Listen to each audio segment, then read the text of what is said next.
you share a special interest in memory palaces, here's what the great Pythagoras had to say on memory. And this is from an account by Iamblichus, the old Greek. And he starts by saying how the Pythagoreans were some of the first to use food as medicine. The Pythagoras himself felt that music greatly contributed to health if used in the proper manner, and that words themselves could be healing. So we'll start with that, and then into a memory trick I hadn't really heard of before. The Pythagoreans likewise employed select sentences of Homer and Hesiod for the amendment of souls. Healing words, I love that.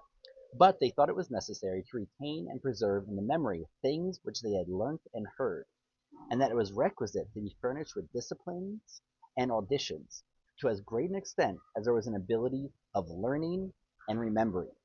The former of these being the power by which knowledge is obtained, but the latter, memory, being the power by which it is preserved.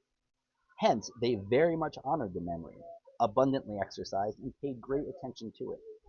In learning, too, they did not dismiss what they were taught till they had firmly comprehended the first rudiments of it, and they recalled to their memory what they had daily heard after the following manner.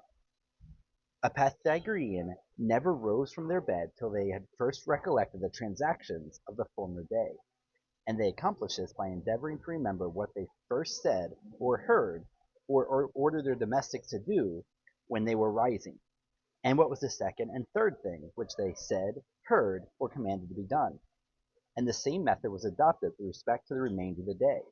For again, they endeavored to recollect who was the first person that they met on leaving their house, or who was the second, and with whom they in the first or second or third place had discoursed. And after the same manner they proceeded in other things, for they endeavored to resume in their memory all the events of the whole day, and in the very same order in which each of them happened to take place. But if they had sufficient leisure after rising from sleep, they tried after the same manner to recollect the events of the third preceding day. And thus they endeavored to exercise the memory to a great extent. For there is not anything which is of greater importance with respect to science, experience, and wisdom than the ability of remembering.